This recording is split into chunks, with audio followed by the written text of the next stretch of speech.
Hello there, friends. This is Spencer Michaud, and welcome to the Decan series. Today, we're going to be talking about Capricorn I, or the first 10 degrees of the sign of Capricorn.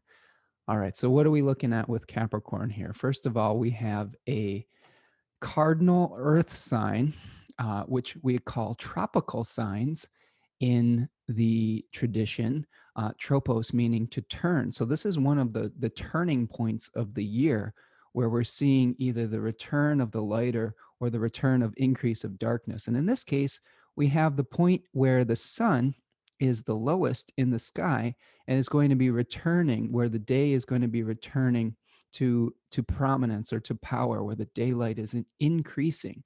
So this is a really important point in the year that we call the winter solstice. So we're going to be talking about solstice themes with Capricorn I. Capricorn I is, of course, hosted by the planet Saturn. And Saturn is a really interesting planet. And this is a planet that we sometimes misunderstand in modern astrology, but there's a lot of depth to Saturn. It is, of course, the planet that is in the outermost sphere of the planetary sphere model that's based on the geocentric model of astrology, or of our worldview, or of our cosmological worldview. Of course, now we know that the Earth revolves around the sun, but back in ancient times, they thought that everything was revolving around the Earth. So we're thinking about boundaries, the boundaries between the planetary spheres and the realm of the fixed stars, which were said to be of a more lasting, eternal, and divine nature. So what are some of the themes of Saturn that we're going to be exploring here? Well, I'm going to give you some keywords. It's very difficult to distill a planet down to a couple keywords, but we can get an idea if we explain from multifaceted directions. So Saturn, endurance, exile, that's a really important one, abandonment, deprivation, being cast out. It was associated with orphans in the tradition, darkness, ignorance. It was married to Ananke. So we thought of Kronos both as a titan that was afraid of being usurped by his children. We have this kind of succession story between Zeus, Jupiter, and Kronos, Saturn. And Kronos, as time, was married to Ananke. Ananke was a force that kind of compelled us to do things and bound us to things. And binding is another word associated with Saturn. So the combination of Kronos and Ananke were said to be kind of bound around the world and caused it to spin, caused things to come to an ending point or to a completion. So that's something that we are thinking about with Capricorn and with Saturn. The concept of nemesis with Saturn was important. And nemesis was kind of this, daimon or spirit that was associated with punitive justice. And punishment was another theme that we can associate with Saturn as well. So we have to think about that in a way that we can use, though, instead of a way that will feel defeatist. What could we use punitive justice for? Well, in the tradition, they talk about the relationship between nemesis and tuke. Nemesis being the energy that restores right proportion to the random distributions of fate, which we can see being represented by tuke. So this is something where we might be restoring balance to something, like potentially to our soul, to our experience, to any kind of thing that we're involved in on the material or spiritual plane, and allowing us potentially through some difficult experiences, through distance, through an experience of lack. We might be bringing balance back to our inner equilibrium. So that's an interesting way of looking at Saturn. We think about Saturn in the modern context as having to do with maturation, responsibility, something that requires a mature response. I think of it like this. Saturn may deny things and cast us into exile, but we get to choose how we respond to this. Saturn, of course, is one of the malefic planets. We call it the greater malefic, or the doer of evil, you could call it in the tradition. But I don't think we necessarily think about it as a moral judgment as we do in modern times, because what is denied to you in youth can be cultivated with time and hard work. So we may be presented with certain experiences of deprivation, but really our Saturnian response is how we respond to those circumstances. And that is kind of the basis for the word responsibility, our ability to respond. So when we think about Capricorn, we think about responsibility. This is kind of the themes that I think we're experiencing. Remember, Saturn was exalted in Libra, the sign of balance. So this is something where we're seeing that rebalancing energy. And here we're kind of seeing the beginning of a rebalancing of the night and the day, of the light and the dark, because we had this really extreme experience of darkness at the winter solstice. And now we're trying to rebalance and restore the right proportion of night and day. So that's pretty interesting. We can also think about Saturn as associated with limits and boundaries. This was kind of the cosmic no, where you're getting kind of a stop sign, I guess, to some of the things you might want to do in your life. Saturn was also associated with endings and with agriculture, interestingly enough, in the tradition, with sobriety. I like to think of it as the quality of entropy, too. We have some elemental energies where Saturn was cold and dry, which is sort of an antithesis of life. Like think about frost on the fields. So we're experiencing some decay with this particular planet as well. And with Capricorn being the nocturnal home of Saturn, the nocturnal temple of Saturn, we may be experiencing some of these themes more internally. So this may be everything that is trying to be kept within the walls of Kronos. So remember, in the mythological story of Kronos, he would swallow all of his children, uh, Zeus and his brothers and sisters, the Olympians, and trying to contain them, trying to keep them from doing harm to him or to usurping his position. So this is everything that's inside, and we can think of Aquarius potentially as everything outside of the boundaries of Saturn or of Kronos. This may be after the Olympians, Zeus in particular, were able to liberate the siblings or the Olympians from Kronos. So this is kind of Aquarius, maybe everything that's outside on the fringes. So this is an interesting dichotomy between those two signs in particular. Now, I think that Capricorn itself is a little bit paradoxical because we have a theme where we talk about two signs, Capricorn and Cancer, being the gateways of the soul in the tradition. There was some association with the Milky Way and the gateway where souls would come in and incarnate into being, and potentially the Capricorn gateway where things would leave the earthly plane. Now, I think this is paradoxical because we have a point where we are experiencing the return of the light. And Austin Coppock, in his very good book, 36 Faces, talks about incarnating into a body and the descent of the spirit into matter in the sign of Capricorn and in all of the earth signs in general. But he has some different themes for what type of experience we're going to have in these different temples. So in Capricorn 1 in particular, we are seeing the descent of matter to rule and redeem, according to Mr. Coppock. So that's interesting. We're going to be trying to build something in a new location. We're going to be trying to shape our world with a blueprint, building brick by brick in Capricorn 2. And then in Capricorn 3, we have themes of administrating whatever we've created through the throne and through being a steward of what we've created. But let's focus on the first decan in particular. That's why we're here today. So we've kind of gone over how Saturn is the host of this particular decan. Well, actually, of Capricorn in general. But what are the face rulers? We had different types of dignity and different planets that were in charge of different areas in the tradition. And here we have face rulers Jupiter and Saturn, both by descending Chaldean order with Jupiter and the triplicity method with Saturn. So this may be a push and a pull of expansion and contraction with this particular decan, where we may be looking ahead to the future and trying to maybe set a new goal, but also we have to deal with the reality of where we are and of the past that we're trying to incorporate into that new awareness of where we want to go next. We do have a tarot card associated with this particular decan. And in the Rider-Waite Tarot, we see the Two of Pentacles. And then in the Two of Pentacles, we see a figure that is juggling two coins or two pentacles with a stormy sea behind him. Book T calls this particular decan harmonious change, while the Book of Thoth calls it just change. So we have two kind of energies with this. We're definitely looking behind us and looking forward. So it's this liminal space that where we are trying to figure out where we want to build next. Okay.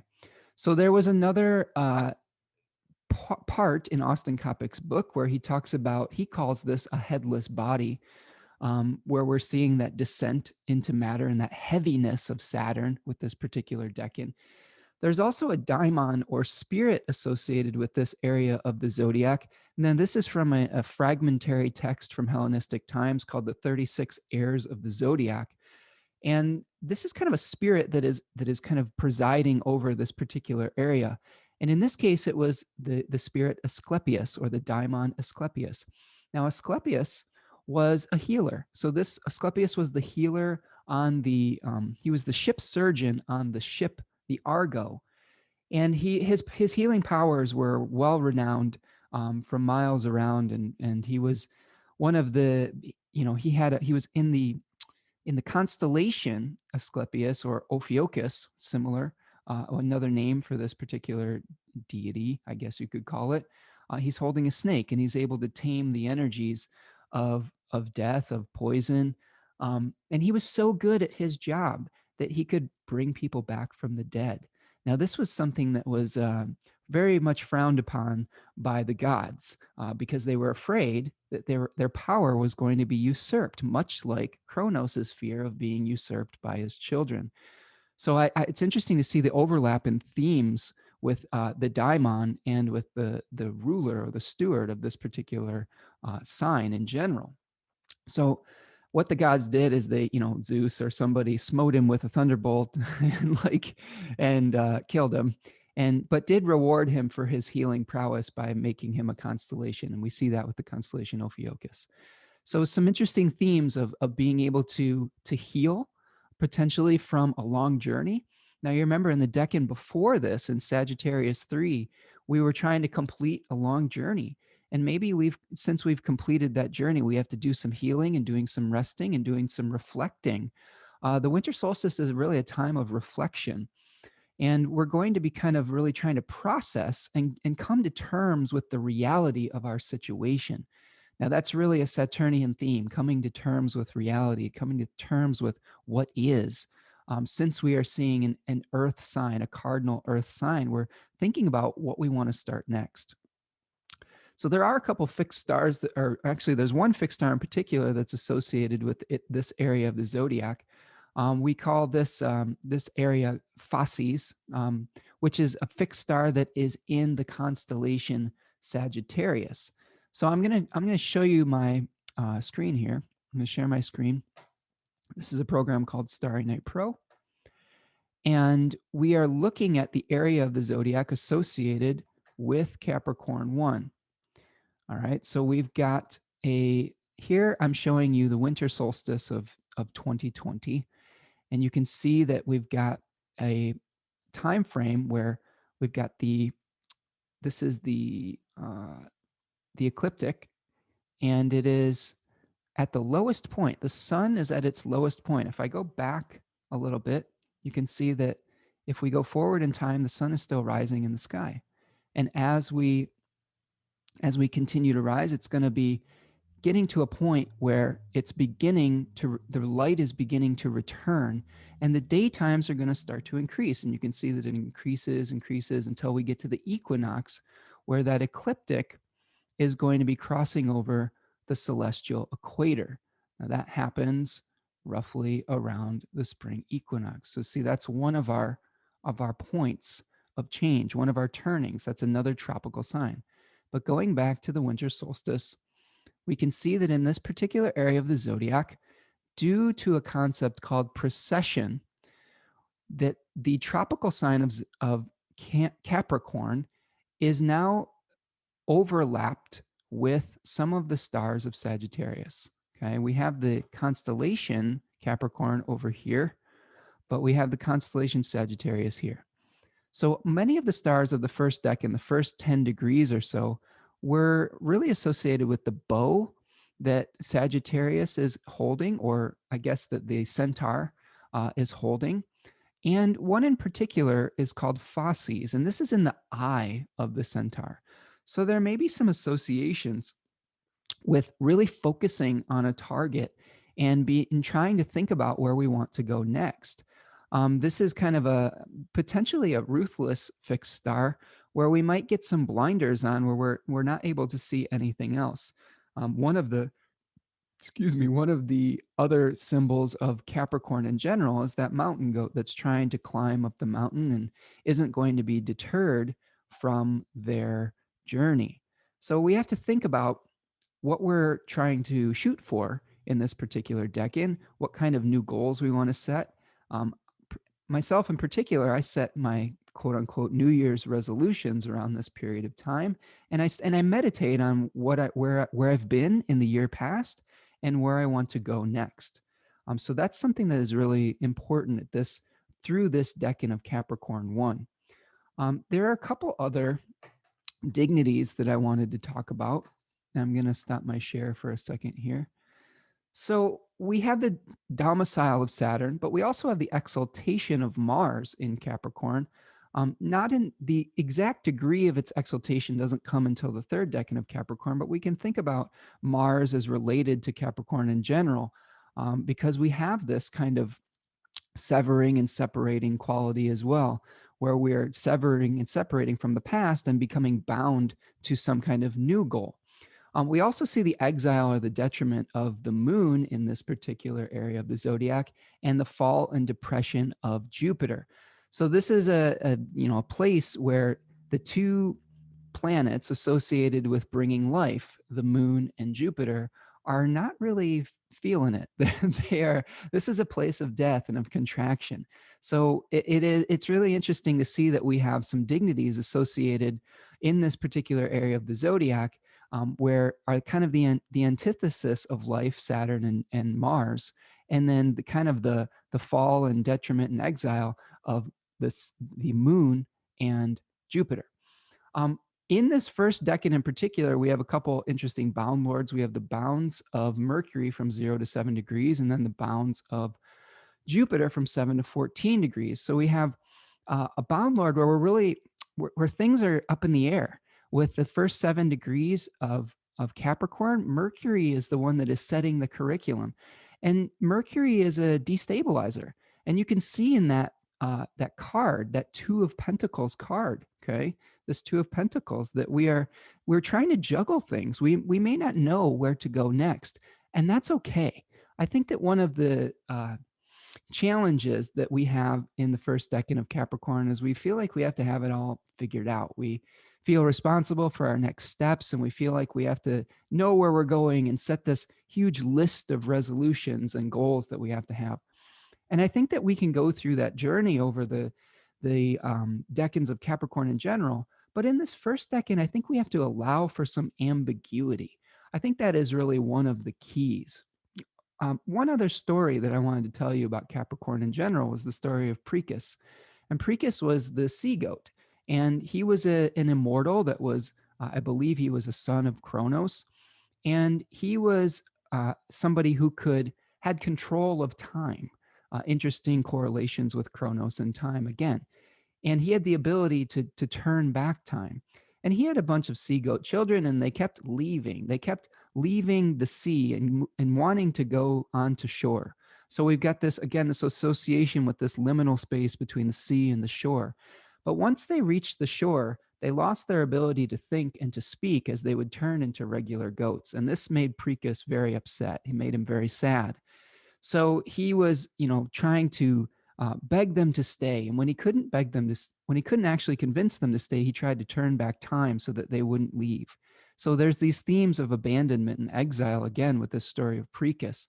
And eventually he was unsuccessful even through his efforts to turn back time. So we have some maybe conservative elements with Capricorn too, where we may be idealizing the past, but we can't necessarily control it. We can't keep time from turning. We can't really delay the the quality of entropy, or the forces of time that are bringing everything to its natural ending. And this left poor little Preakis very sad, very lonely. And this could be something with people that, if you have planets in the first decan of Capricorn, you may feel like you're trying to hang on to the past, but you're unsuccessful doing so. And that could be a very lonely feeling. Now, eventually, Preakis was so lonely that he begged his father, Kronos, to allow him to die, because he was immortal and he was going to be alone for all of eternity. And Kronos, being somebody who was, I don't know, very practical and having some mercy on his son, allowed him to die and allowed him to become, I believe, put him in the stars, like a constellation somewhere, as the constellation Capricorn, the sea goat. So, interesting story, a sad story, but one with some lessons, where we can't necessarily hold on to the past. We have to accept the reality and accept the passing of time. And only once we come to terms with where we are can we move forward. And this is another one of the themes of the Two of Pentacles, is trying to figure out what type of landscape or what type of new goal or new field would be most fertile to begin to build on or begin to plant.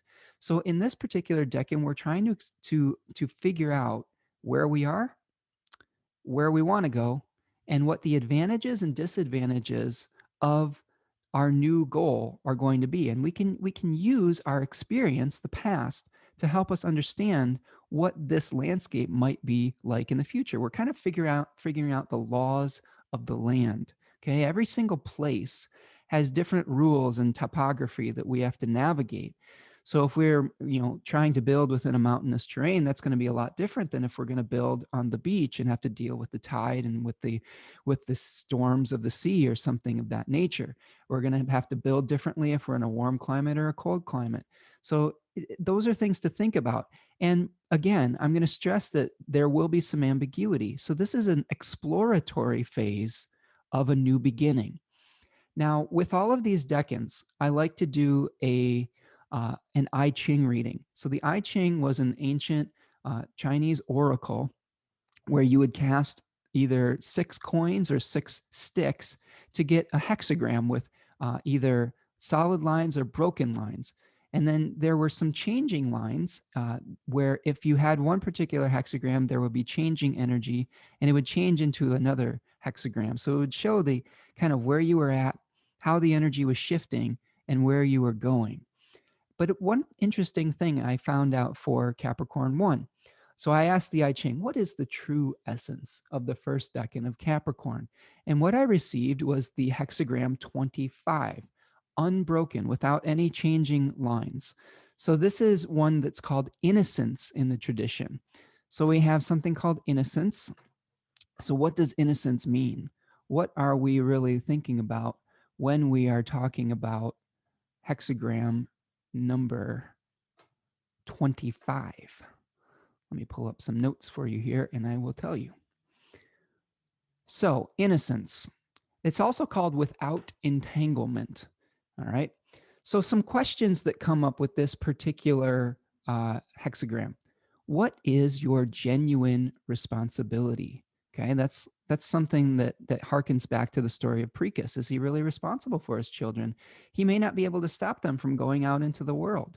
Okay, like he may be having to learn to let go and learning to move forward into a new reality. Okay, what is not yours at all? I thought that was really interesting, because a lot of times when we get to Capricorn season, or if we have a lot of Capricorn placements, we do feel a sense of responsibility and being bound to people and things and situations in our life. And we have to really ask ourselves, what is our responsibility? What are we really, what do we need to take care of? And what is maybe something that we're not necessarily having to take care of or to manage, right? And that's a really important maturation phase, is learning what we can control and what we can't. Obviously, Preakis couldn't control his children, but he could control like his own, maybe his own loneliness. And he, like I said, he begged his father to be able to pass on, because he just couldn't live with that immortal sadness. What is real? This is an interesting question for this particular hexagram as well, because we think about Saturn associated with reality, with sobriety, with coming to terms with our limitations. And so that's a question that we ask ourselves. So we find liberation with innocence by not having expectations. Innocence is where we come to a situation without preconceived notions. So I think that that was a really great lesson that the I-Ching was trying to teach us with this particular Decan was, yes, we are going to be able to plan for the future, but we have to come to that future with learning that every day is a new uh, opportunity to begin again. Okay, we don't necessarily have to base what we're doing in the future over our experiences in the past. Yes, we can learn from those experiences in the past, but if we come in with all of these preconceived notions, we might have really a lot of difficulty building from a place of purity and from innocence. So this is a time for reevaluating plans, goals, and dreams, understanding your current situation before moving forward, understanding the lay of the land, letting go of those preconceived notions, becoming free by being present. So I think that that is really the main lesson to learn is how can we be present and understand our situation so that we will be able to build through wisdom and not through fear.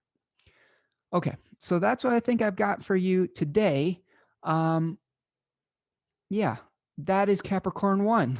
So I hope that all of you are doing well out there.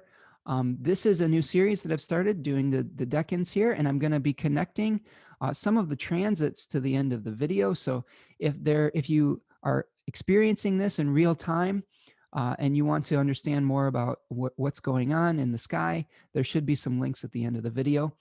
I do have some donation links if you want to help me making these videos and doing this work. Sorry, stumbling over my words here. I have a Venmo at Spencer Michaud and a PayPal me link. I'm trying to keep these videos as accessible to as many people as I can without putting them behind a paywall. So your donations will be crucial to helping that continue. And if you have more, you can help the other people that might not have enough by making a donation. And I appreciate those of you who have donated so far. Thank you so much for helping me do this work.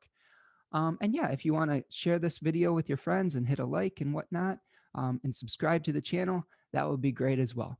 So I hope that you're all doing well out there. I hope that you can all live with a little bit of the ambiguity and come to terms with the reality of your life so that you can move forward with your chosen goals. All right, everyone, take care. Peace.